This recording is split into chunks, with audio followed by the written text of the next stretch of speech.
പശ്ചിമേഷ്യൻ സമാധാനമെന്നുള്ളത് അനിശ്ചിതത്വത്തിന്റെ മുൾമുനയിൽ വീണ്ടും തുടരുകയാണ്. ഹോർമോസ് വീണ്ടും ഇറാൻ അടച്ചു. മാത്രവുമല്ല, ഗൾഫ് മേഖലയിലെ അമേരിക്കൻ സൈനിക താവളങ്ങളിൽ വീണ്ടും ഇറാന്റെ മിസൈലുകൾ വൻ നാശം വിതയ്ക്കുകയും ചെയ്തു. വ്യോമാക്രമണങ്ങളിൽ കൂടി ഇറാനിൽ വലിയ നാശമുണ്ടാക്കി ഒടുവിൽ സമ്മർദ്ദത്തിന് കീഴ്പ്പെടുത്തി ഇറാനെ ചർച്ചയിലേക്ക് എത്തിക്കാം എന്നായിരുന്നു ട്രംപ് ചിന്തിച്ചത്. പക്ഷേ ട്രംപ് പിന്നെയും ചോദിച്ചു വാങ്ങി എന്നുള്ളതാണ് ഇപ്പോൾ മനസ്സിലാക്കുവാൻ കഴിയുന്നത്. ഇറാൻ അവരുടെ പരമ്പരാഗതമായ യുദ്ധശൈലിയും പ്രതിരോധ തത്വശാസ്ത്രവും അനുസരിച്ച് കൂടുതൽ അക്രമകാരികളായി മാറിക്കൊണ്ടിരിക്കുന്നതാണ് യഥാർത്ഥ വസ്തുത. ഇതിനിടയിൽ അമേരിക്ക നടത്തിയ പ്രത്യാക്രമണങ്ങൾക്കിടയിൽ 3 ഇന്ത്യൻ നാവികർ കൊല്ലപ്പെട്ടു എന്നുള്ള വാർത്തയും പുറത്തു വന്നു. അത് ഇറാൻ നടത്തിയ ആക്രമണമായിരുന്നു എന്ന് പലരും ചിന്തിച്ചിരുന്നുവെങ്കിലും ഒടുവിൽ ഇന്ത്യൻ വിദേശകാര്യ മന്ത്രാലയം ഇറാന്റെ ആക്രമണത്തിൽ ഇതുവരെ ഇന്ത്യൻ നാവികരാരും കൊല്ലപ്പെട്ടിട്ടില്ല, എന്നാൽ 6 ഇന്ത്യൻ നാവികർ അമേരിക്കൻ ആക്രമണത്തിൽ കൊല്ലപ്പെട്ടു എന്ന് വ്യക്തമാക്കി. ഇറാന്റെ ആക്രമണം ഭയന്ന് ജോർദാനിലെ അമേരിക്കൻ ഉദ്യോഗസ്ഥരെ സുരക്ഷിത സ്ഥാനങ്ങളിലേക്ക് അമേരിക്ക മാറ്റി. ജോർദാനിലെ അൽ അസ്റഗ് വിമാനത്താവളത്തിലേക്ക് ഇറാൻ 12 ബാലിസ്റ്റിക് മിസൈലുകളാണ് തൊടുത്തുവിട്ടത്. ഇറാനെതിരെ ആക്രമണം നടത്തുവാൻ തയ്യാറാക്കി നിർത്തിയിരുന്ന American യുദ്ധവിമാനങ്ങളെയാണ് Iran ലക്ഷ്യമിട്ടത്. താവളത്തിലുണ്ടായിരുന്ന F-15, F-16, F-35 ഇനത്തിൽപ്പെട്ട നിരവധി യുദ്ധവിമാനങ്ങൾ ആക്രമണത്തിൽ തകർത്തതായി IRGC വെളിപ്പെടുത്തി. ബഹ്റൈനിലെ അമേരിക്കയുടെ 5ാം കപ്പൽപ്പട ആസ്ഥാനമാണ് വീണ്ടും ഇറാൻ ആക്രമിച്ചത്. പ്രധാന ആശയവിനിമയ സംവിധാനങ്ങൾ, അത്യാധുനിക റഡാറുകൾ, അവിടെ വിന്യസിച്ചിരുന്ന പാട്രിയറ്റ് മിസൈൽ പ്രതിരോധ സംവിധാനങ്ങൾ എന്നിവ വിജയകരമായി നശിപ്പിച്ചു എന്നാണ് ഇറാന്റെ ഔദ്യോഗിക മാധ്യമമായ IRIB റിപ്പോർട്ട് ചെയ്യുന്നത്. ഇതിനു പുറമെ ഷെയ്ഖ് ഹീസ വിമാനത്താവളത്തിലും കനത്ത നാശനഷ്ടങ്ങൾ വരുത്തിയതായി ഇറാൻ അറിയിക്കുന്നു. കുവൈറ്റിൽ 2 ലക്ഷ്യസ്ഥാനങ്ങളിലേക്കായിരുന്നു ഇറാന്റെ 2ാമത്തെ ദിവസത്തെ മിസൈൽ ആക്രമണം. അലി അൽ സലീം വ്യോമത്താവളവും പിന്നെ അഹമ്മദ് അൽ ജാബർ താവളവും ഇവിടങ്ങളിലെ ഡ്രോൺ നിയന്ത്രണ കേന്ദ്രങ്ങളും പ്രധാന റഡാറുകളും തങ്ങൾ പൂർണ്ണമായും തകർത്തതായി ഇറാൻ വെളിപ്പെടുത്തി. ഇതിനോടുള്ള ബന്ധത്തിൽ കുവൈറ്റിലെ വ്യോമപാത അടയ്ക്കേണ്ട സാഹചര്യവും ഉണ്ടായി. ഇത്രയൊക്കെ സംഭവിച്ചിട്ടും കഠിനമായൊരു പ്രത്യാക്രമണത്തിന് ഇപ്പോൾ അമേരിക്ക മുതിരുന്നില്ല എന്നുള്ള വാർത്തയാണ് കേൾക്കുവാൻ കഴിയുന്നത്. എങ്ങനെയും ചർച്ചയിലേക്ക് കാര്യങ്ങളെ വീണ്ടും എത്തിക്കുക എന്നുള്ള സമീപനം ട്രംപിന് കൈക്കൊള്ളേണ്ടി വരികയാണ്. എന്നാൽ ഈ വീഡിയോയിൽ കൂടി നമ്മൾ ചർച്ച ചെയ്യുവാൻ പോകുന്നത് യുദ്ധക്കളത്തിലെ അനുദിന സംഭവങ്ങളെക്കുറിച്ചുള്ള വിശദമായൊരു റിപ്പോർട്ടിംഗ് അല്ല. അത്തരം വിവരങ്ങൾ നിങ്ങൾക്ക് ഏത് വാർത്താ ചാനലിലും സോഷ്യൽ മീഡിയയിലും ലഭിക്കും. എന്നാൽ ഇന്ന് നമ്മൾ സംസാരിക്കാൻ പോകുന്നത് ഈ സംഘർഷത്തിന്റെ ഗതി നിരീക്ഷിക്കുന്ന ഏതൊരാളെയും അസ്വസ്ഥമാക്കുന്ന വളരെ ആഴത്തിലുള്ളതും ശാശ്വതവുമായ ഒരു മാറ്റത്തെക്കുറിച്ചാണ്. നാം ഇവിടെ കാണുന്നത് ഒരു യുദ്ധത്തിലെ താൽക്കാലിക പരാജയമോ ബോംബിട്ട് തകർത്ത ചില കെട്ടിടങ്ങളോ അല്ല, മറിച്ച് അധികാരം, സമ്പദ് വ്യവസ്ഥ, മനുഷ്യ വിഭവശേഷി, അതിജീവനം എന്നിവയുടെ അടിസ്ഥാന ഘടനയിലുണ്ടായ ഒരു ശാശ്വതമായ മാറ്റമാണ്. ഇതിനെ ജിയോ പൊളിറ്റിക്സിൽ സ്ട്രക്ചറൽ ഷിഫ്റ്റ് എന്ന് വിളിക്കും. ഈ വീഡിയോയുടെ അവസാനം വരെ നിങ്ങൾ കാണുമ്പോൾ ഞാൻ എത്തിച്ചേർന്ന അതേ നിഗമനത്തിൽ നിങ്ങൾക്കും എത്തിച്ചേരുവാൻ കഴിയും. ഇപ്പോൾ സംഭവിച്ച കാര്യങ്ങൾ ഇനി അടുത്ത 1 വർഷത്തിലോ 1 പതിറ്റാണ്ടിലോ ഒരുപക്ഷെ ഒരിക്കലുമോ പഴയ പടിയാക്കുവാൻ ഈ യുദ്ധത്തിന് ആരംഭം കുറിച്ച ഇസ്രായേലിന് കഴിയില്ല. ആ വിഷയത്തിലേക്ക് കടക്കുന്നതിന് മുൻപ് ഇത് വ്യക്തമായി മനസ്സിലാക്കുവാൻ ഒരു കാഴ്ചപ്പാട് ഞാൻ നിങ്ങൾക്ക് നൽകാം. ടെലിവിഷനിലെ പ്രമുഖ വിദഗ്ധർ ഉൾപ്പെടെ ഭൂരിഭാഗം ആൾക്കാരും ഒരു വലിയ വിശകലന പിശക് നടത്തുന്നുണ്ട്. അവർ ഈ യുദ്ധത്തെ ഒരു ബോക്സിംഗ് മത്സരം പോലെയാണ് വിലയിരുത്തുന്നത്. ആരാണ് അവസാനമായി പ്രഹരിച്ചത്, ആരുടെ മിസൈലാണ് കൂടുതൽ ശക്തമായി പതിച്ചത്, ആർക്കാണ് കൂടുതൽ സൈനികരെ നഷ്ടപ്പെട്ടത്, ഇതെല്ലാം തന്ത്രപരമായ, അതായത് ടാക്ടിക്കൽ ചിന്തകൾ മാത്രമാണ്. ഓർക്കുക, ടാക്ടിക്കൽ ചിന്തകൾ നിങ്ങളെ ഒരു യുദ്ധത്തിൽ താൽക്കാലികമായി ജയിപ്പിച്ചേക്കാം, പക്ഷേ ലോങ് ടൈമിൽ അത് നിങ്ങളെ നാശത്തിലേക്ക് നയിക്കും. ഒരു രാജ്യം ജയിക്കുകയാണോ തോൽക്കുകയാണോ എന്ന് അളക്കുവാൻ തികച്ചും വ്യത്യസ്തമായ 2 വഴികളുണ്ട്.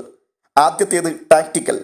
അത് പ്രധാനമായും നോക്കുന്നത് നിങ്ങളുടെ ബോംബുകൾ ലക്ഷ്യസ്ഥാനത്ത് പതിച്ചോ, ശത്രുവിന്റെ ആസ്ഥാനം തകർത്തോ, അവരുടെ കമാൻഡർമാരെ കൊന്നൊടുക്കിയോ എന്നൊക്കെയുള്ളതാണ്.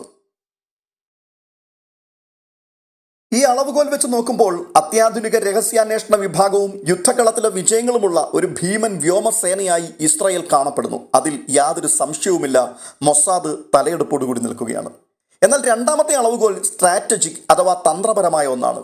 ഇത് ഇന്നത്തെ മരണസംഖ്യയോ സ്ഫോടനങ്ങളെയോ കുറിച്ചല്ല ആകുലപ്പെടുന്നത്. ഇത് ഒരൊറ്റ ചോദ്യം മാത്രമേ ചോദിക്കുന്നുള്ളൂ: നിങ്ങളുടെ രാജ്യം 1 വർഷം മുമ്പത്തേക്കാൾ ശക്തമാണോ അതോ ദുർബലമാണോ? ദീർഘകാല അതിജീവനത്തിനുള്ള അടിത്തറയാണോ നിങ്ങൾ നിർമ്മിക്കുന്നത്, അതോ അടുത്ത 1 മണിക്കൂർ വിജയിക്കുവാൻ വേണ്ടി നിങ്ങളുടെ സ്വന്തം ഭാവി തന്നെയാണോ നിങ്ങൾ കത്തിച്ചു കളയുന്നത് എന്നുള്ളതാണ്. ചരിത്രത്തിൽ ആരും കേൾക്കുവാൻ ആഗ്രഹിക്കാത്ത ക്രൂരമായൊരു സത്യം ഇതാണ്: നിങ്ങൾക്ക് എല്ലാ യുദ്ധങ്ങളും ജയിക്കാം, പക്ഷേ ഒടുവിൽ ആകെ യുദ്ധത്തിൽ നിങ്ങൾ പരാജയപ്പെടും. ചരിത്രം ഇത്തരം തെറ്റുകളുടെ ഒരു വലിയ ശ്മശാനമാണ്. വിയറ്റ്നാമിൽ അമേരിക്കയ്ക്ക് സംഭവിച്ചത് നോക്കുക. അവർ മിക്ക വലിയ പോരാട്ടങ്ങളിലും വിജയിച്ചു. തങ്ങളെക്കാൾ 10 ഇരട്ടി ശത്രു സൈനികരെ അവർ കൊന്നൊടുക്കി. ഏത് തന്ത്രപരമായ അളവുകൾ വെച്ചിട്ടും അവർക്ക് തന്നെയായിരുന്നു ആധിപത്യം. എന്നിട്ടും അമേരിക്ക അവിടെ പരാജയപ്പെട്ടു. എന്തുകൊണ്ടാണ്? കാരണം സ്ട്രാറ്റജിക് പരമായി അവരുടെ ഉള്ളടക്കം തകർന്നു പോയിരുന്നു. ഉള്ളിൽ നിന്നും രാഷ്ട്രീയ ഇച്ഛാശക്തി തകർന്നു, സമ്പദ് വ്യവസ്ഥ തളർന്നു, ആഗോള പൊതുജന അഭിപ്രായം അവർക്കെതിരായി, സഖ്യകക്ഷികൾ അകന്നുപോയി, ഒടുവിൽ ആ ഘടന മുഴുവനായും തകർന്നു വീണു. ഇതേ പ്രക്രിയ തന്നെയാണ് ഇപ്പോൾ ഇസ്രായേലിലും നടക്കുന്നത്. ഞാനിവിടെ ഒരു ധാർമ്മിക വാദമല്ല ഉന്നയിക്കുന്നത്. ഇവിടെ ആര് ശരി ആര് തെറ്റ് എന്നുള്ളതിനെക്കുറിച്ചൊരു വിശകലനമല്ല, മറിച്ച് ഡാറ്റ, ചരിത്രപരമായ മാതൃകകൾ, ഗെയിം തിയറി എന്നിവയെ അടിസ്ഥാനമാക്കി ഇസ്രായേൽ എങ്ങനെ ഒരു തിരിച്ചുപോക്കില്ലാത്ത പ്രതിസന്ധിയിലേക്ക് വീണു എന്ന് നമ്മൾ പരിശോധിക്കുകയാണ്. എല്ലാവരും ടെലിവിഷനിൽ സ്ഫോടനങ്ങൾ നോക്കിയിരിക്കുമ്പോൾ ഇസ്രായേലിന്റെ ഉള്ളിൽ ഏറ്റവും നിശബ്ദവും എന്നാൽ മാരകവുമായ തകർച്ച നടക്കുന്നത് അതിന്റെ സമ്പദ് വ്യവസ്ഥയിലാണ്. ഒരു രാജ്യത്തിന് ദീർഘകാലം നിലനിൽക്കുവാൻ എന്താണ് ആവശ്യമുള്ളത്? സാമ്പത്തിക വളർച്ച വേണം, അന്താരാഷ്ട്ര നിക്ഷേപങ്ങൾ വരണം, പുതിയ കമ്പനികൾ കെട്ടിപ്പടുക്കുവാനും ടാക്സ് അടയ്ക്കുവാനും താല്പര്യമുള്ള യുവാക്കൾ വരണം. എന്നാൽ ഇസ്രായേലിൽ എന്താണ് ഇപ്പോൾ സംഭവിച്ചുകൊണ്ടിരിക്കുന്നത്? ഇസ്രായേലിന്റെ GDP ഈ വർഷത്തെ ആദ്യ പാദത്തിൽ മാത്രം 3% ചുരുങ്ങി. 2023 അവസാനത്തിൽ സമ്പദ് വ്യവസ്ഥ ഒരൊറ്റ പാദത്തിൽ ഏകദേശം 20% ചുരുങ്ങിയ വലിയ ആഘാതത്തിന് പിന്നാലെയാണിത്. സാമ്പത്തിക ശാസ്ത്രത്തിൽ ഇതിനെ ഒരു സാധാരണ മന്ദഗതി എന്നല്ല വിളിക്കുക. ഇതൊരു സാമ്പത്തിക ഹൃദയാഘാതമാണ്, അല്ലെങ്കിൽ എക്കണോമിക്കൽ ഹാർട്ട് അറ്റാക്ക് ആണ്. ഇതിനുശേഷം ഭാഗികമായ ചില തിരിച്ചുവരവുകൾ ഉണ്ടായെങ്കിലും ഇപ്പോഴത്തെ യുദ്ധങ്ങൾ ഇസ്രായേലിനെ വീണ്ടും കടുത്ത സാമ്പത്തിക ചുരുങ്ങലിലേക്ക് തള്ളിവിട്ടിരിക്കുകയാണ്. എന്നാൽ ഇതിലും ഭയപ്പെടുത്തുന്ന മറ്റൊരു സംഖ്യയുണ്ട്. അതാണ് പ്രതിരോധ ചിലവ്. 2023 ഒക്ടോബറിന് മുമ്പ് ഇസ്രായേൽ തങ്ങളുടെ GDPയുടെ 4 മുതൽ 4.5% വരെയാണ് മിലിറ്ററി ആവശ്യങ്ങൾക്കായി ചിലവഴിച്ചിരുന്നത്. അതുതന്നെ ലോകത്തിലെ ഏറ്റവും ഉയർന്ന നിരക്കുകളിൽ ഒന്നായിരുന്നു. കാരണം യൂറോപ്പിലെയും മറ്റും വികസിത രാജ്യങ്ങൾ വെറും 2% അല്ലെങ്കിൽ അതിൽ താഴെയോ ആണ് സൈന്യങ്ങൾക്ക് വേണ്ടി ചിലവഴിക്കുന്നത്. എന്നാൽ യുദ്ധം നീണ്ടുപോയതോടെ 2024 ഈ പ്രതിരോധ ചിലവ് 8%. ഇപ്പോൾ 2026 ഇത് 6% മുകളിൽ തന്നെ സ്ഥിരമായി തുടരുമെന്നാണ് പ്രവചനങ്ങൾ. ഇതൊരു സാധാരണ രാജ്യത്തിന് താങ്ങാൻ കഴിയുന്നതല്ല. ഏകദേശം 90 ലക്ഷം മാത്രം ജനസംഖ്യയുള്ള ഒരു ചെറിയ രാജ്യമാണ് ഇസ്രായേൽ. അവർക്ക് ലോക പ്രശസ്തമായ ഒരു ടെക് സെക്ടർ ഉണ്ട്. എന്നാൽ നിങ്ങളുടെ സമ്പദ് വ്യവസ്ഥയുടെ 6 മുതൽ 8% വരെ എല്ലാ വർഷവും അനിശ്ചിത കാലത്തേക്ക് സൈന്യത്തിനായി മാത്രം ചിലവഴിക്കേണ്ടി വന്നാൽ നിങ്ങൾക്ക് നല്ലൊരു ഭാവിയെ കെട്ടിപ്പടുക്കുവാൻ കഴിയില്ല. സൈന്യത്തിലേക്ക് കൂടുതൽ പണം ഒഴുക്കേണ്ടി വരുമ്പോൾ രാജ്യം മറ്റു പല മേഖലകളിലും വെട്ടിക്കുറവുകൾ നടത്തേണ്ടതായി വരും. ഇസ്രായേലിലെ ആരോഗ്യ സംരക്ഷണം, വിദ്യാഭ്യാസം എന്നിവയ്ക്ക് ഫണ്ട് ഇപ്പോൾ തന്നെ വേണ്ടതുപോലെ ലഭിക്കുന്നില്ല. ഇതിനകം തന്നെ പ്രതിസന്ധിയിലുണ്ടായിരുന്ന ഭവന നിർമ്മാണ മേഖല കൂടുതൽ വഷളായി. സാധാരണക്കാരുടെ ജീവിത നിലവാരം കുത്തനെ താഴേക്ക് പോവുകയാണ്. ഇന്റർനാഷണൽ മോണിറ്ററി ഫണ്ട് അഥവാ IMF ഇസ്രായേലിന് ഔദ്യോഗികമായി മുന്നറിയിപ്പ് നൽകി കഴിഞ്ഞു. അവരുടെ സാമ്പത്തിക കമ്മി താങ്ങാൻ കഴിയുന്നതിലും അപ്പുറമാണ് എന്നുള്ളതാണ് റിപ്പോർട്ട്. രാജ്യത്തിന്റെ കടം GDP അനുപാതം വെറും 24 മാസത്തിനുള്ളിൽ 60% നിന്നും 70% ഉയർന്നു. ഇതിനിടയിൽ മിക്ക ആളുകളും ശ്രദ്ധിക്കാതെ പോയ എന്നാൽ ഇസ്രായേലിനെ ഞെട്ടിച്ച ഒരു സംഭവം നടന്നു. ഇസ്രായേൽ സാമ്പത്തിക പ്രതിസന്ധി നേരിടുന്ന ഘട്ടത്തിൽ അമേരിക്കയിലെ ട്രംപ് ഭരണകൂടം ഇസ്രായേലി ഉൽപ്പന്നങ്ങൾക്കുമേൽ 17% നികുതി ചുമത്തി. അമേരിക്കൻ ഉൽപ്പന്നങ്ങളുടെ മേലുള്ള എല്ലാ നികുതികളും ഇസ്രായേൽ ഒരു നല്ല മനസ്സിന്റെ പേരിൽ ഒഴിവാക്കിയതിന് തൊട്ടു പിന്നാലെയായിരുന്നു അമേരിക്കയുടെ ഈ പ്രഹരം. ഇത് ഇസ്രായേലിന്റെ കയറ്റുമതിയെ കാര്യമായി ബാധിക്കുമെന്നും 26,000-ലധികം ജോലികൾ നഷ്ടപ്പെടുമെന്നും മാനുഫാക്ചേഴ്സ് അസോസിയേഷൻ ഓഫ് ഇസ്രായേൽ വ്യക്തമാക്കുന്നു. സത്യത്തിൽ ഇതൊരു സൗഹൃദ രാജ്യത്തിന്റെ നടപടിയല്ല.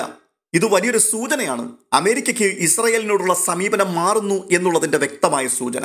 ഇനി അടുത്തൊരു ചാപ്റ്റർ നമ്മൾ പരിശോധിച്ചാൽ കാണുവാൻ കഴിയുന്നത് പ്രതിഭകളുടെ ചോർച്ചയും ആഭ്യന്തര വിള്ളലുമാണ്. ഏതൊരു രാജ്യത്തിന്റെയും യഥാർത്ഥ കരുത്ത് അവിടുത്തെ സ്മാർട്ടായിട്ടുള്ള ജനങ്ങളാണ്, മനുഷ്യ വിഭവശേഷിയാണ്. സാമ്പത്തിക തകർച്ചയേക്കാൾ ഇസ്രായേലിനെ ദീർഘകാലത്തേക്ക് തകർക്കുവാൻ പോകുന്ന ഒന്നാണ് ബ്രെയിൻ ഡ്രെയിൻ അഥവാ പ്രതിഭകളുടെ ചോർച്ച. 2023 ഒക്ടോബറിന് ശേഷം ലക്ഷക്കണക്കിന് ഇസ്രായേലികളാണ് ആ രാജ്യം വിട്ടുപോയത്. അവർ വെറും സാധാരണക്കാരല്ല. ഇസ്രായേലിനെ സ്റ്റാർട്ടപ്പ് നേഷൻ എന്ന് വിശേഷിപ്പിക്കുവാൻ കാരണക്കാരായ അവിടുത്തെ ഹൈടെക് കമ്പനികൾ നടത്തുന്ന, ഏറ്റവും കൂടുതൽ നികുതി അടയ്ക്കുന്ന, മതേതരരും വിദ്യാസമ്പന്നരുമായ IT സാങ്കേതിക വിദഗ്ധരാണ് രാജ്യം വിടുന്നത്. അവർ കാനഡയിലേക്കും യൂറോപ്പിലേക്കും അമേരിക്കയിലേക്കും കുടിയേറുകയാണ്. യുദ്ധം എന്ന് തീരുമെന്നുറപ്പില്ലാത്ത ഒരു രാജ്യത്തേക്ക് ഇവരിനി തിരികെ വരുവാൻ സാധ്യതയില്ല. ഇതിനോടൊപ്പം ഇസ്രായേലിന്റെ ടൂറിസം മേഖല 60% തകർച്ചയിലേക്ക് പോയത്. ടൂറിസം തകരുമ്പോൾ നഷ്ടപ്പെടുന്നത് പണം മാത്രമല്ല, ആ രാജ്യത്തിന്റെ സുരക്ഷിതത്വത്തെക്കുറിച്ചുള്ള ലോകത്തിന്റെ വിശ്വാസം കൂടിയാണ്. ഈ ബാഹ്യ പ്രശ്നങ്ങൾക്കിടയിലാണ് ഇസ്രായേൽ സമൂഹം ഉള്ളിൽ നിന്ന് രണ്ടായി പിളരുന്നത്. ഒരു വശത്ത് മതേതര കാഴ്ചപ്പാടുള്ളവരും ലിബറലുമായ രാജ്യത്തിന്റെ സമ്പദ് വ്യവസ്ഥ താങ്ങി നിർത്തുന്ന ആധുനിക ജനവിഭാഗം, മറുവശത്ത് അതിവേഗം ജനസംഖ്യ വർദ്ധിപ്പിക്കുന്ന അൾട്രാ ഓർത്തഡോക്സ് വിഭാഗം. ഈ അൾട്രാ ഓർത്തഡോക്സ് വിഭാഗത്തിന്റെ പ്രത്യേകത എന്തെന്നാൽ അവർ മതപഠനത്തിലാണ് ശ്രദ്ധ കൂടുതൽ കേന്ദ്രീകരിക്കുന്നത്. അവർ ഇസ്രായേൽ സൈന്യത്തിൽ സേവനമനുഷ്ഠിക്കുകയില്ല. ആധുനിക സമ്പദ് വ്യവസ്ഥയിൽ പൂർണ്ണമായും അവർ പങ്കാളികളാകാറുമില്ല. എന്നാൽ അവർക്ക് സർക്കാർ വലിയ തോതിൽ സബ്സിഡികൾ നൽകുന്നുമുണ്ട്. ഇസ്രായേലിലെ ഇപ്പോഴത്തെ നിയമപ്രകാരം അൾട്രാ ഓർത്തഡോക്സ് പുരുഷന്മാരെയും സൈന്യത്തിൽ നിർബന്ധമായും ചേർക്കണമെന്ന് സുപ്രീം കോടതി വിധിച്ചതോടെ രാജ്യം കടുത്ത ആഭ്യന്തര രാഷ്ട്രീയ പ്രതിസന്ധിയിലേക്ക് എത്തിയിരിക്കുകയാണ്. മതേതരവാദികളായ ജനങ്ങൾ ചോദിക്കുന്ന ഒരൊറ്റ ചോദ്യമാണ്: ഞങ്ങൾ യുദ്ധത്തിൽ മരിക്കുകയും ടാക്സ് അടയ്ക്കുകയും ചെയ്യുമ്പോൾ ഈ വിഭാഗം എന്തുകൊണ്ട് മാറി നിൽക്കുന്നു? ഈ ആഭ്യന്തര വിള്ളൽ ഇസ്രായേലിനെ ഉള്ളിൽ നിന്നും ദ്രവിപ്പിക്കുകയാണ്. ഈ പ്രശ്നത്തെ ഒരു വ്യോമാക്രമണം കൊണ്ടും പരിഹരിക്കുവാൻ ബെഞ്ചമിൻ നെതന്യാഹുവിന് കഴിയില്ല.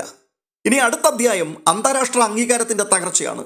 ഇസ്രായേലി നേതാക്കളുടെ ചിത്രങ്ങൾക്ക് മുകളിൽ അറസ്റ്റ് വാറണ്ട് എന്നുള്ളത് തെളിഞ്ഞു കിടക്കുകയാണ്. അന്താരാഷ്ട്ര തലത്തിൽ ഏറ്റവും വിലപ്പെട്ട ഒരു വാക്കുണ്ട്: ലെജിറ്റിമസി, അഥവാ അന്താരാഷ്ട്ര അംഗീകാരം. ഇത് ഒരു ജനപ്രീതിയല്ല. ഒരു രാജ്യം ചെയ്യുന്ന കാര്യങ്ങൾ ലോകത്തിലെ മറ്റ് രാജ്യങ്ങൾ എത്രത്തോളം അംഗീകരിക്കുന്നു എന്നുള്ളതാണ്. നിങ്ങൾക്ക് ഈ അംഗീകാരം ഉള്ളപ്പോൾ ലോകം നിങ്ങളോടൊപ്പം വ്യാപാരം നടത്തും. ഐക്യരാഷ്ട്രസഭയിൽ നിങ്ങൾക്ക് വേണ്ടി അവർ സംസാരിക്കും. എന്നാൽ ഇത് നഷ്ടപ്പെടുമ്പോൾ നിങ്ങൾ അവിടെ ഒറ്റപ്പെടും. കഴിഞ്ഞ കുറച്ചു വർഷങ്ങളായി ലോകം എന്താണ് കാണുന്നത്? ഗാസയിലെ അഭൂതപൂർവമായ നാശനഷ്ടങ്ങൾ, ലക്ഷക്കണക്കിന് ആളുകളെ മാറ്റിപ്പാർപ്പിച്ചുകൊണ്ടുള്ള ലെബനനിലെ സൈനിക നീക്കങ്ങൾ, ബെയ്റൂട്ടിലെ റെസിഡൻഷ്യൽ കെട്ടിടങ്ങൾക്കുമേലുള്ള വ്യോമാക്രമണങ്ങൾ, ഇറാനുമായുള്ള നേരിട്ടുള്ള യുദ്ധം. ഇതിന്റെ ഫലമായി ഉണ്ടായ മാറ്റങ്ങൾ നോക്കുക. അന്താരാഷ്ട്ര നീതിന്യായ കോടതി ഇസ്രായേലിനെതിരെ ശക്തമായ വിധികൾ പുറപ്പെടുവിച്ചു. അന്താരാഷ്ട്ര ക്രിമിനൽ കോടതി ഇസ്രായേലിലെ പ്രധാന നേതാക്കൾക്കെതിരെ അറസ്റ്റ് വാറണ്ട് പുറപ്പെടുവിച്ചു. ഡസൻ കണക്കിന് രാജ്യങ്ങൾ തങ്ങളുടെ അംബാസഡർമാരെ ഇസ്രായേലിൽ നിന്നും തിരികെ വിളിച്ചു. ഹാർവാർഡും ഓക്സ്ഫോർഡും ഉൾപ്പെടെയുള്ള ലോകത്തിലെ പ്രമുഖ സർവകലാശാലകളിലെ പുതിയ തലമുറ ഇസ്രായേലിനെതിരെ തെരുവിലിറങ്ങി. ഇസ്രായേലിന്റെ ദീർഘകാല നിലനിൽപ്പിന് വേണ്ടിയുള്ള ഏറ്റവും വലിയ സ്ട്രാറ്റജി എന്തായിരുന്നു എന്ന് നിങ്ങൾക്കറിയാമോ? പ്രാദേശിക സംയോജനം. അതായത് UAE, ബഹ്റൈൻ, മൊറോക്കോ തുടങ്ങിയ അറബ് രാജ്യങ്ങളുമായി ഉണ്ടാക്കിയ അബ്രഹാം ഉടമ്പടികൾ. ആ ഉടമ്പടികൾ വഴി മിഡിൽ ഈസ്റ്റിലെ ഒരു സാധാരണ രാജ്യമായി മാറുക എന്നുള്ളതായിരുന്നു ഇസ്രായേലിന്റെ ഏറ്റവും വലിയ ലക്ഷ്യം. ഇതിന്റെ അടുത്ത ഘട്ടം സൗദി അറേബ്യയുമായുള്ള ബന്ധം സ്ഥാപിക്കലായിരുന്നു. സൗദി അറേബ്യ കൂടി ഒപ്പം വന്നാൽ ഇസ്രായേലിന് മിഡിൽ ഈസ്റ്റിൽ പൂർണ്ണമായ ബിസിനസ്, രാഷ്ട്രീയ സുരക്ഷിതത്വം ലഭിക്കുമായിരുന്നു. എന്നാൽ ഇന്നത്തെ അവസ്ഥ എന്താണ്? ആ തന്ത്രം പൂർണ്ണമായും തകർന്നുപോയി. സൗദി അറേബ്യ വ്യക്തമാക്കി കഴിഞ്ഞു, ഒരു സ്വതന്ത്ര പലസ്തീൻ രാജ്യം സ്ഥാപിക്കാതെ ഇസ്രായേലുമായി യാതൊരുവിധ സാധാരണവൽക്കരണത്തിനും സാധ്യതയില്ല എന്നുള്ളത്. ഇസ്രായേലിലെ നിലവിലെ തീവ്ര വലതുപക്ഷ ഗവൺമെന്റ് ആകട്ടെ പലസ്തീൻ എന്ന ആശയത്തെ പൂർണ്ണമായി എതിർക്കുന്നു. ചുരുക്കത്തിൽ പതിറ്റാണ്ടുകളായി ഇസ്രായേൽ നയതന്ത്രജ്ഞർ കഷ്ടപ്പെട്ടുണ്ടാക്കിയെടുത്ത അന്താരാഷ്ട്ര അംഗീകാരമാണ് ഈ യുദ്ധത്തിലൂടെ ഇല്ലാതെയാക്കിയത്. മനസ്സിലാക്കണം, നിങ്ങൾക്ക് ബോംബെറിഞ്ഞ് നിങ്ങളുടെ ശത്രുക്കളെ ഇല്ലാതെയാക്കുവാൻ കഴിഞ്ഞേക്കും. പക്ഷേ ബോംബെറിഞ്ഞ് അന്താരാഷ്ട്ര അംഗീകാരം നേടിയെടുക്കുവാൻ കഴിയില്ല. മറ്റൊരു അധ്യായം പരിശോധിച്ചാൽ ഗെയിം തിയറിയും രണ്ട് പോരാളികളും എന്നുള്ളൊരു വസ്തുത കാണുവാൻ കഴിയും. ഈ അവസ്ഥയെ ജിയോ പൊളിറ്റിക്കൽ ഗെയിം തിയറി വെച്ച് നമുക്ക് എങ്ങനെ വിശകലനം ചെയ്യാം എന്ന് നോക്കാം. നമുക്ക് രണ്ട് പോരാളികളെ പറ്റി സങ്കല്പിക്കാം. പോരാളി എ, അയാൾ ശാരീരികമായി വളരെ ശക്തനാണ്, വലിപ്പമുള്ളവനാണ്. ഏത് 1-on-1 ഫൈറ്റിലും അയാൾക്ക് തന്നെയാണ് വിജയം. എന്നാൽ ഒരു പ്രശ്നമുണ്ട്. ഓരോ പോരാട്ടവും ഇയാളെ ക്രൂരമായി തളർത്തുന്നു. ഇയാളുടെ പണം ചിലവാകുന്നു, ശരീരത്തിൽ പുതിയ പരിക്കുകൾ ഉണ്ടാകുന്നു. എല്ലാറ്റിനുമുപരിയായി ഓരോ കളി കഴിയുമ്പോഴും ഇയാളെ വെറുക്കുന്നവരുടെ എണ്ണം കൂടി വരികയാണ്. ഇയാൾ മത്സരത്തിൽ ജയിക്കുന്നുണ്ടെങ്കിലും ഓരോ വിജയത്തിന് ശേഷവും ഇയാൾ ശാരീരികമായും സാമ്പത്തികമായും ദുർബലനായി മാറുകയാണ്. എന്നാൽ പോരാളി ബി, ഇയാൾ വലിപ്പത്തിൽ ചെറുതാണ്, ശക്തിയും കുറവാണ്. ചില മത്സരങ്ങളിൽ ഇയാൾ പരാജയപ്പെടുന്നുമുണ്ട്. എന്നാൽ ഓരോരോ പോരാട്ടവും ഇയാളെ പുതിയ തന്ത്രങ്ങൾ പഠിപ്പിക്കുകയാണ്. ഓരോ പരാജയവും ഇയാളുടെ സഖ്യകക്ഷികളെ കൂടുതൽ ദൃഢമാക്കുന്നു. കളി കാണുന്ന കാണികളുടെ സഹതാപവും പിന്തുണയും ഇയാൾക്ക് ലഭിക്കുന്നു. ഓരോ ഫൈറ്റിനു ശേഷവും ഇയാൾ കൂടുതൽ നെറ്റ്വർക്കുകളും ജനപിന്തുണയുമുള്ള ആളായി മാറുന്നു. ഈ പറഞ്ഞ ഉദാഹരണത്തിൽ ഇസ്രായേലാണ് ഫൈറ്റർ എ. അവരെല്ലാ ടാക്ടിക്കൽ ഓപ്പറേഷനുകളിലും വിജയിക്കുന്നുണ്ട്. കമാൻഡർമാരെ കൊല്ലുന്നു, ബങ്കറുകൾ തകർക്കുന്നു. എന്നാൽ ഓരോ വിജയത്തിനു ശേഷവും സ്ട്രാറ്റജിക് പരമായി ഇസ്രായേൽ ദുർബലപ്പെടുകയാണ്. അതേസമയം ഇറാനും അവരുടെ സഖ്യകക്ഷികളുമാണ് ഫൈറ്റർ ബി. തന്ത്രപരമായ വിജയങ്ങൾ നേടുമ്പോഴും സ്ട്രാറ്റജിക് അടിത്തറ നഷ്ടപ്പെടുന്ന ആ ശക്തനായ കളിക്കാരൻ വലിയൊരു പ്രതിസന്ധി ഘട്ടത്തിലേക്ക് നീങ്ങിക്കൊണ്ടിരിക്കുകയാണ്. ഒരു ഘട്ടം എത്തുമ്പോൾ ഈ സ്ട്രാറ്റജിക് ദുർബലത ആ ശക്തനെ പൂർണ്ണമായും തകർത്ത് തരിപ്പണമാക്കും.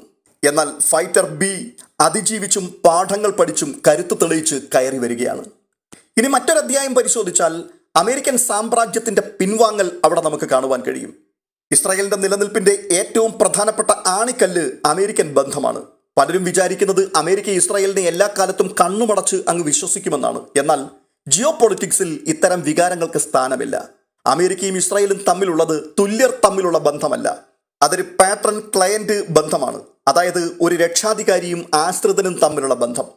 രക്ഷാധികാരി ആശ്രിതനെ സംരക്ഷിക്കുന്നത് സ്വന്തം താല്പര്യങ്ങൾ സംരക്ഷിക്കുന്നിടത്തോളം മാത്രമാണ്.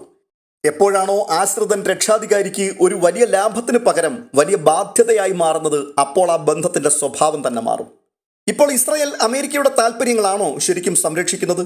ഈ യുദ്ധം കാരണം ആഗോള എണ്ണവില വർദ്ധിച്ചു. അന്താരാഷ്ട്ര കപ്പൽ ചാനലുകൾ ബ്ലോക്കായി. മിഡിൽ ഈസ്റ്റിലെ അമേരിക്കൻ മിലിറ്ററി ബേസുകൾ നിരന്തരം ആക്രമിക്കപ്പെട്ടു. കോടിക്കണക്കിന് ഡോളറിന്റെ മിസൈലുകളാണ് അമേരിക്കയ്ക്ക് ഇസ്രായേലിനെ പ്രതിരോധിക്കുവാൻ വേണ്ടി മാത്രം ചിലവഴിക്കേണ്ടി വന്നത്. അമേരിക്കൻ ജനതയ്ക്കിടയിൽ ഈ യുദ്ധത്തിനുള്ള പിന്തുണ വെറും 40% കുറഞ്ഞു. പകരം അമേരിക്കയ്ക്ക് എന്താണ് ലഭിച്ചത്? ഇറാനിലെ ഭരണം തകർന്നതുമില്ല, അവരുടെ ആണവ പദ്ധതികൾ പൂർണ്ണമായി ഇല്ലാതെയാക്കുവാൻ കഴിഞ്ഞതുമില്ല. ചരിത്രപരമായ പാറ്റേണുകൾ നോക്കിയാൽ റോമൻ സാമ്രാജ്യം മുതൽ ബ്രിട്ടീഷ് സാമ്രാജ്യം വരെ തങ്ങളുടെ സഖ്യകക്ഷികൾ തങ്ങൾക്ക് ബാധ്യതയാകുമ്പോൾ പതിയെ അവരെ കൈവിട്ടിട്ടുണ്ട്. അത് പെട്ടെന്നൊരു പ്രഖ്യാപനത്തിലൂടെ ആയിരിക്കില്ല, മറിച്ച് പതിയെ പതിയെ ആയുധങ്ങൾ നൽകുന്നത് വൈകിപ്പിച്ചുകൊണ്ട്, ഐക്യരാഷ്ട്രസഭയിൽ അവർക്ക് വേണ്ടി വീറ്റോ ചെയ്യാതിരുന്നുകൊണ്ട്, ചെറിയ രീതിയിൽ നികുതികൾ ചുമത്തിക്കൊണ്ടൊക്കെ ആയിരിക്കും. ട്രംപ് ഭരണകൂടം ചുമത്തിയ 17% നികുതി ഈ പ്രക്രിയയുടെ തുടക്കമാണ്. അടുത്തത് അവസാനത്തെ കണക്കുകൂട്ടലാണ്. ചരിത്രത്തിൽ ഇതിനൊരു സമാന്തരമുണ്ട്. മുൻപത്തെ ദക്ഷിണാഫ്രിക്കൻ വർണ്ണവിവേചന ഗവൺമെന്റ്, അന്ന് ആഫ്രിക്കയിലെ ഏറ്റവും ശക്തമായ സൈന്യമായിരുന്നു അവരുടേത്. യുദ്ധകളത്തിൽ അവർക്ക് മുൻപിൽ നിൽക്കുവാൻ ആർക്കും കഴിഞ്ഞിരുന്നില്ല. എന്നാൽ ഉള്ളിൽ നിന്നും സമ്പദ് വ്യവസ്ഥ തകർന്നു. അന്താരാഷ്ട്ര സമൂഹം അവരെ ഒറ്റപ്പെടുത്തി. ലെജിറ്റിമസി നഷ്ടപ്പെട്ടു.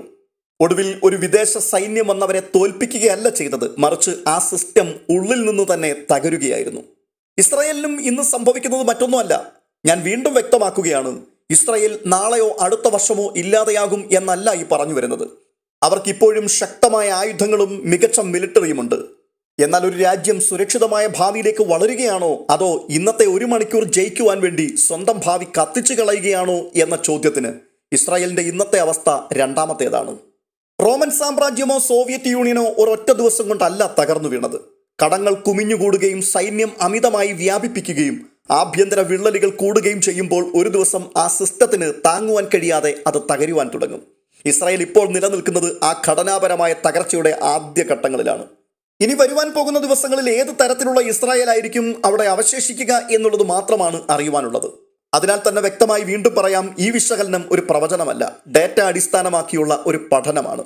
ഇതിനെക്കുറിച്ച് നിങ്ങൾ എന്താണ് ചിന്തിക്കുന്നത്? നിങ്ങളുടെ അഭിപ്രായങ്ങൾ കമന്റ് ചെയ്യുക. മറ്റൊരു ജിയോ പൊളിറ്റിക്കൽ വീഡിയോയുമായി വീണ്ടും കാണാം. അതുവരേക്കും ബൈ ബൈ.